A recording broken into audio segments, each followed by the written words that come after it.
Our own Cameron Hill. That is quite the jersey. As opposed to the other Cameron Hills out there. Yeah, there's plenty of Cameron Hills. If you look up Cameron Hill on Google Images, what comes up? Just I'm like the only one. Yeah, I'm like the small moon in Star Wars, or the Death Star in this. It's all American basketball players, generally African American. Right. So I'm the small speck in my you're not small. You're not small national school. You're not small. No, I mean in stature, Shane. Stature, you're in big status. Yeah. Huge, but you know. Why a Claremont jersey in studio and not a Connacht jersey? I actually don't have a Connacht jersey. You don't have a Connacht jersey? No, and there's a very good reason for that. I keep getting them traded, so when I go on away days, I wear, like, I've been to a few different Ireland games and like abroad, and I always wear a Connacht jersey because, you know, it's also green and, you know, better than an Ireland jersey. It's just a fact. They're lovely jerseys. So much so that I get approached quite a bit asking, do you want to swap jersey? So I got this one, this tidy little number, Claremont jersey, at the Champions Cup final this year, because we went along because I was with a friend in Lyon, and we said, we go down to Marseille for that. And yeah, so I wore my Connacht training top. You did have a Connacht top, right? A Connacht training top, Shane. It wasn't even a jersey, and someone was like, I'd love a bit of that. A French person? Yes. So you gave a French person a Connacht training top in exchange for a Claremont playing jersey? Yeah. A beautiful Claremont playing jersey. It's a good deal. Such is the status of Connacht, honestly. Which is, I can see why people get so frustrated that we don't talk about them. Is that the status? Yeah, but also just, you know, prestigious in their own right. I mean, we're finally talking about them. The Bows of the rugby world, is that what you're saying? Sort of. I suppose, like, always underappreciated, undervalued as well. Like, there's a reason I think we picked the shortest day of the year to talk about Connacht. Because, you know, just the level of disrespect that's shown. But look, we're used to it. We let our record speak for itself, and we still have 24 hours in this day, by the way. So I mean, we can take our time. Yeah. But the symbolism isn't lost to me, Shane. What was Queenie's point? Was Queenie's point not like on the nose? You know, you're always giving out. We'll qualify for the bloody Heineken Champions Cup.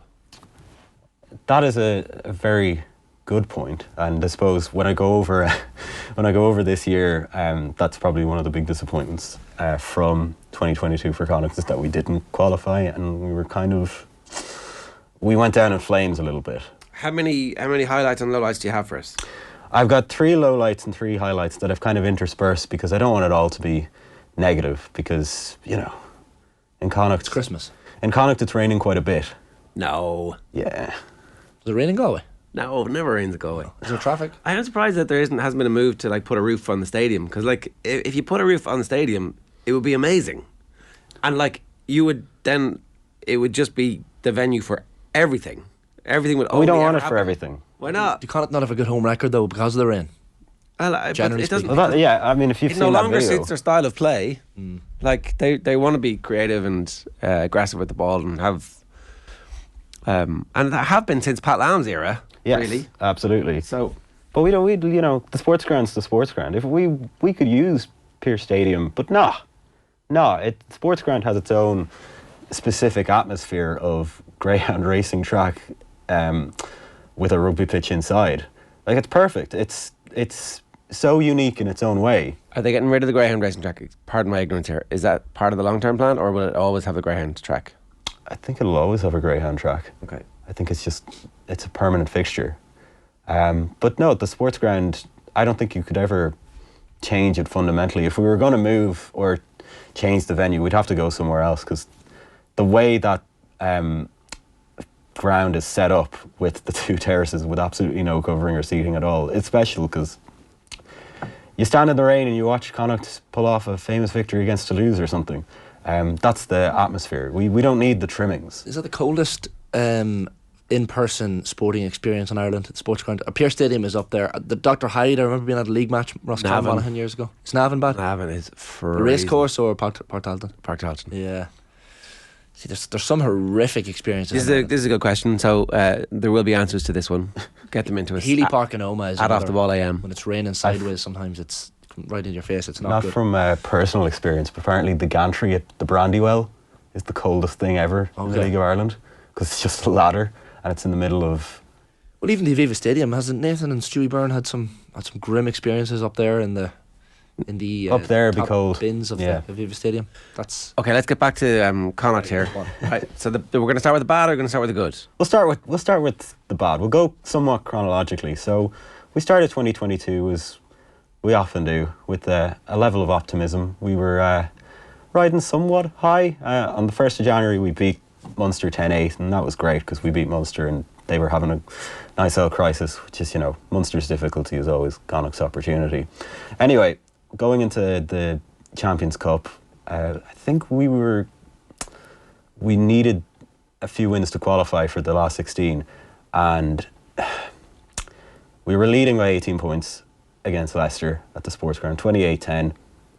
Managed to find a way to lose that game in the last minute, so we lose 28-29 or 29-28 To Steve Borthwick.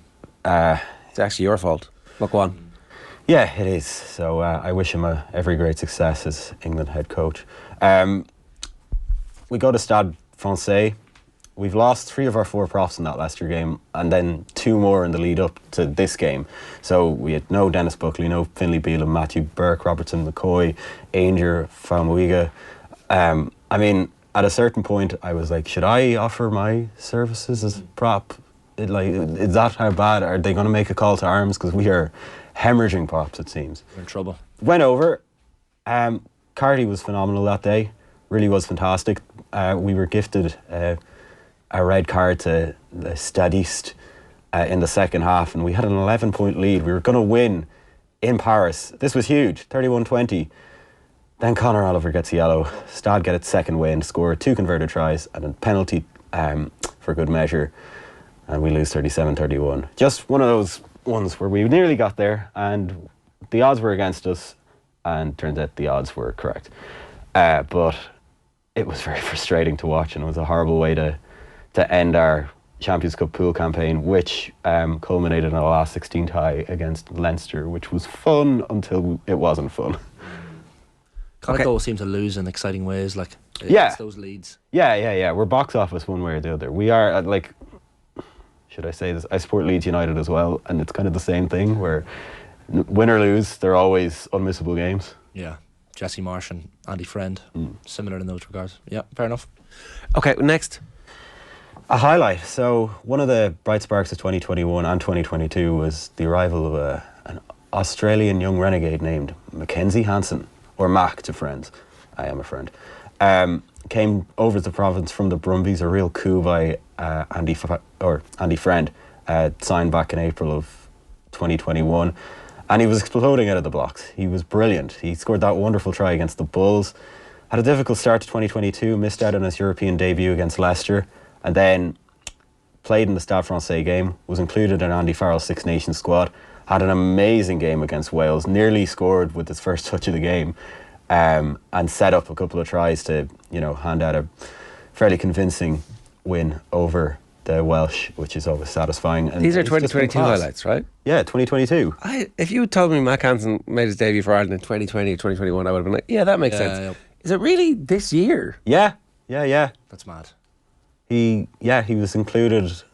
It was kind of a shock. We were like, wow, Mack is good. And clearly, if he's starting in the first game of the Six Nations, he must be really impressing in training as well.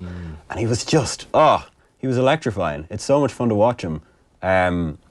I mean, I was in the Stade de France for France-Ireland in February, and that game felt like it was kind of getting away from us. And then Joey Carberry restarts, Mack Hansen picks it off and scores a try. Like, it was one of the great whoa moments of 2022, I think, of rugby that I've ever really seen. Just turning that game on a dime like that.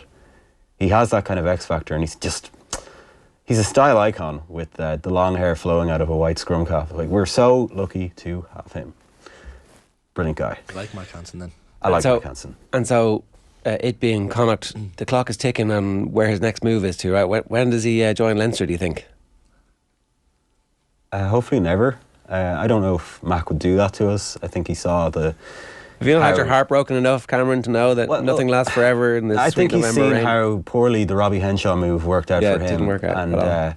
has decided, no, not for me. Connacht, a Galliv McCree, and he's going to stay where he is, because we've given him so much. We, Brumbies, who are they? Australia, what? We gave him a second chance at a rugby career, and by God did he take it. All joking aside, though, it has been absolutely sensational, and he absolutely looks the part. I can't believe that was 2022 either. Time is a construct of human perception, of course, but it definitely feels like it was more than this calendar year ago. Yeah.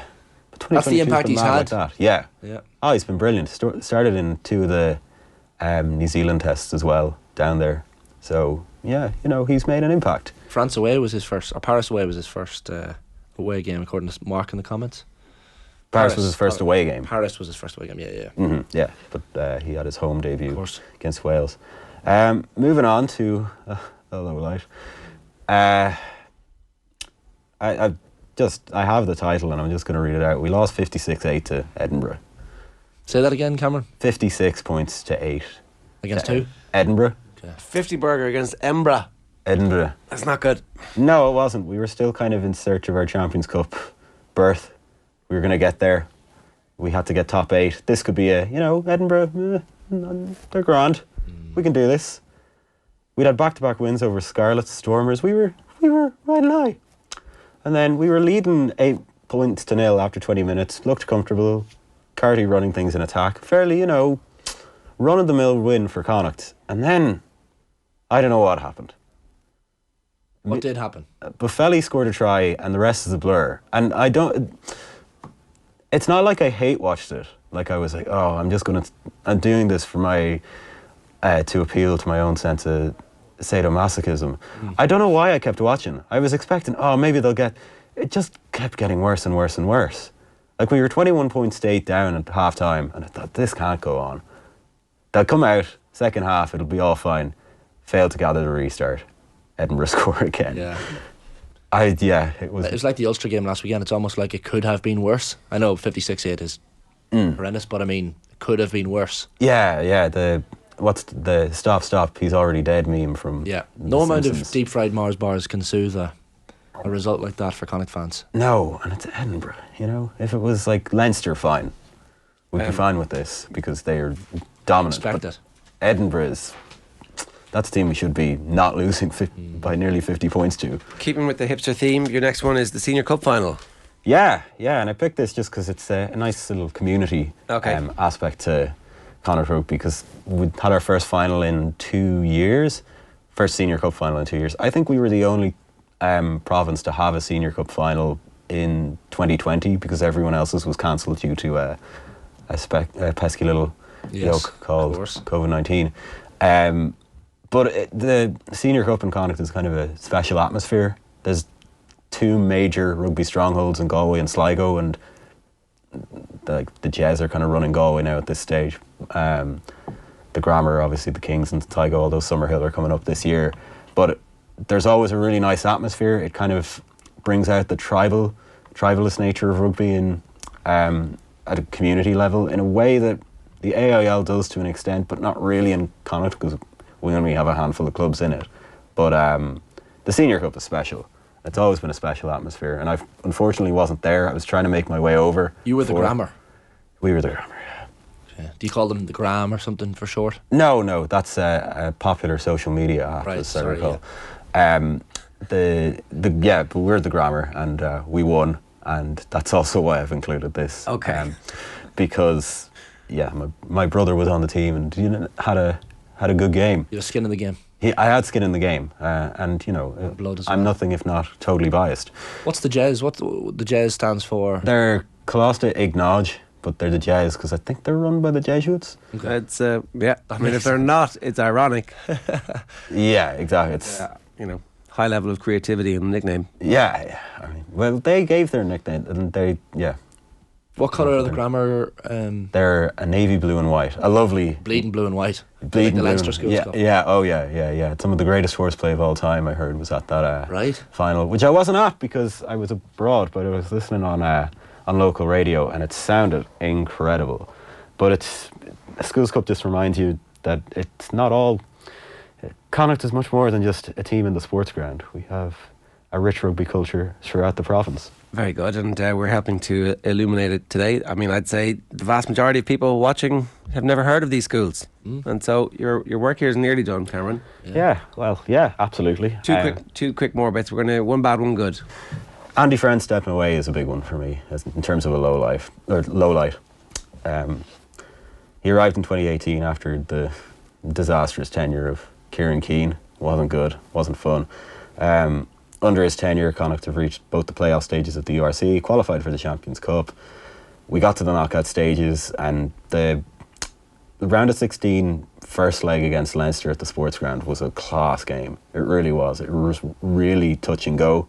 The second leg not so much, but it just shows that Friend really got Connacht when he came in. He kind of carried on the project that Pat Lam had started. He's got a calmed, assured presence as a head coach and subsequently director of rugby. He's like the Dick Winters from Band of Brothers role, where it's just a real steady hand. Great comparison. Collected, calm, inspires those around him, never really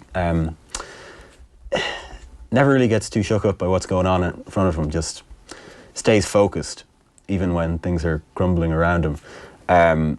He carried on that irresistible all-action brand of attacking rugby that was first pioneered by Pat Lam, and he's been a great mentor to players like Jack Carty. I remember being at the RDS in 2018 when we played Leinster, and Carty was phenomenal that game, and we ended up losing by 2 points, I think, and in the press room afterwards you could just see how disappointed Jack was, but Friend was like not necessarily a shoulder to cry on, but a good support. You could tell that like it was all going to, this was the start of something. This was not a huge disappointment. I'd like to see less of these managers heralding the exit. I know it's nice to have a long goodbye, but like we saw with Van Graan as well and Andy Friend, it has to impact on a player when they know that the head coach is stepping down at the end of the season. I get the point. Okay, we'll give them a bit of time here. People. We're fairly sure that we know that the next head coach is in the building already, and that there's a seamless transition to power here. Yeah, it's fair. I suppose he wants his. This is a different scenario, I think. It's also not a crisis. Yeah, it's true. And he's not leaving because he hasn't agreed to stay, and then changed his mind when money bags in England have come offering money, whereas this is like absolute legend who has like taken people, built this band of brothers, and continue the easy company and anointed a successor. I think this is one of those scenarios where it's good that you have somebody sticking around and long. If anyone deserves a goodbye, it's Andy Friend, to be fair. He clearly has a deep love for the province itself geographically. Like, he's talked many times about how much he's really gotten to love Galway over his time there, and like his social media is awash with images of beautiful Atlantic Ocean views. So yeah, it is sad to see him go. It's really, really sad because he's clearly someone we love, and like I feel like that love is reciprocated. Yeah, I mean, I don't know what his future is or how involved he's going to get. Like, he clearly still has a giant rugby brain, but the NRF, you could do worse than help him stay and somehow associated with like scouting players in that part of the world who have Irish connections. Yeah, I'm sure there's been some conversations around it, but okay. And then the final highlight, having 5 Connacht players on that New Zealand summer tour was quite a big one. So we Dave Heffernan and Cian Prendergast, who were involved in the Maori games, and then Finlay Beelum, Bundy Aki and Mack Hansen on the proper test team. Like, that's huge for Connacht. There was a time, like when I started following them and really started getting into rugby, there was a time where Connacht players weren't getting within like 10 miles of an Ireland team. It just wasn't happening. And we were kind of toiling away on our own, getting the odd victory in a Challenge Cup. The odd player who, he could maybe go over to Leinster and maybe make the Ireland team. That was the high watermark for us, and that was what we aspired to.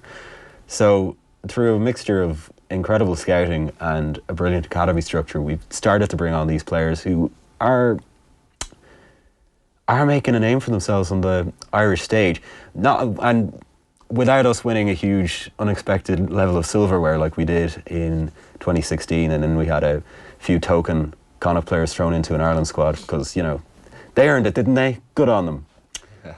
Like, we have these guys going in on merit and really making Yeah, these an are impact. They're not patronising inclusions. They're actual, Yeah, legitimate, earned inclusions. they're becoming like crucial to the success of an Ireland team, which is so inspiring. Like from my perspective, and I know from the province as a whole, it's just brilliant to watch. This time next year, when we next speak about Connacht on the show, what will you hope to have? What will you look back on as the highlights? We'll be looking back on 2023 Challenge Cup win. 2023 Challenge Cup win. Mack Hansen, and whether he'll be able to keep up the form after the winning drop goal in the World Cup final. That'll be interesting. We'll be talking about that and whether, you know, the So wild of him to try it from the 70-metre line as well. Yeah, absolutely. What a Yeah, kick and that was. like it's got whip and dip. I feel that drop goal. Yeah, I'm hoping we get the Challenge Cup this year. To be honest, I know we have it within us, and it'd be a great parting gift to friend. It's in Dublin as well. It's in Dublin as well. Yeah. Which we're not. You know, if we could get that move to Galway, that'd be great. But we'll take Dublin. But yeah, I'd like a bit of silverware in his final year, and I'd like the Connacht players who are in the Ireland squad to really make waves at the World Cup. Okay, and over the Christmas break, I think Ulster is this Friday? Yes. Friday, and then Connacht on New Year's Day, and then the Sharks, and then Brive. So it's like a tricky 4 to 6 next fixtures, actually. There, I know Ulster will be hurting, but I think we can take them at the sports ground. We've a couple of wins on the bounce now between the Challenge Cup and the URC. Yeah, Ulster just kind of look like a mess, and in post-show meetings I've made my feelings known about how I feel about this Ulster team, so I think we can do that. The other games might be a bit beyond us, but if we can win, if we can keep the sports ground as the fortress that it is, I think I'll be happy enough. Daddy Mack says, sports ground, a stadium, very loose use of the word, more like a field meadow or paddock. Connacht do need a stadium upgrade, says Greg London. They're getting it though. The College Road and Boher Moor Terrace ends are a nightmare on a wet and windy night. And there you go. That's Sports it. ground paddock doesn't have the same The sports ground paddock. draw or lure to it, does it? In fairness, like it was of its time. They're fixing it, and they fixed the pitch first, so it's always going to be great for them. Yeah, it's like an AIL ground, but a little bit more, which is kind of the vibe we go for. Yeah, that's what you want. Shifty Lad says, I swear lads, Ockram is so cold, no shelter apart from a stand that's got a draft in it, it would skin you. It's relatively high, I think. Am I right in this? Elevation wise, yeah. Feels like it's quite high when you're going up the hill into Rathnew, and then you keep going across to Ockram. I don't know. And there's some exposed, like even I'm thinking of GA pitches up in Donegal, Kilcar being one of them, right on the Wild Atlantic Way there. You can see the ocean coming in. They've got to be extremely cold on a certain given day. Coastal temperatures, a bit higher. Sometimes. Maybe, yeah. But yeah, there have to be some cold spots. We've named a few of them for sure. Yeah. All right, Cameron, good stuff. 24 minutes past 8 this morning. OTB AM brought to you live this morning by Gillette Labs for an effortless finish today. On balance, though, you seem relatively hopeful about where Connacht are going. Absolutely. There was a fear at the start of even this year. I was like, oh no, are we going back? Are we regressing a little bit? And now Friend is leaving too. This feels like we might fade a little bit into obscurity. I'm actually reading Warren Gatlin's book at the moment, and where they came from, because that's sort of the start of the modern Connacht, and he is such an integral part of their journey. And him talking about the community is the important part of Connacht. And there was a time during Kieran Keane's tenure that I thought, this is all going to go away again. It's going to be Galway centric, and the rest of the province is going to be forgotten. But Friend has done so much to bolster that again, and I just hope that the provincial board and the higher ups see the potential there and see the importance of fostering that community. I think they do. There's no alternative for them really, and like the best thing for them is for Connacht to become powerful and strong and good and keep producing 3 to 5 players for the national team. That'd be amazing. Justin Flynn says, well done, Cameron. Pity the lads were slightly condescending at times, only slightly. So do you know what, Justin? It's what we expect. Like, condescension is the air we breathe, unfortunately. I'm even we just have to power I'm wearing through. Connacht green this morning. But it's a Man and Harps jersey. It's a Man and Harp. No. James Gibbons says, give Cameron a job full time. You can have Colum's job when Colum joins the Even Show, obviously. Yeah. Yeah, I mean, he's on his way out, isn't he? I heard. Oh, Yeah. absolutely. The contracts are on the table.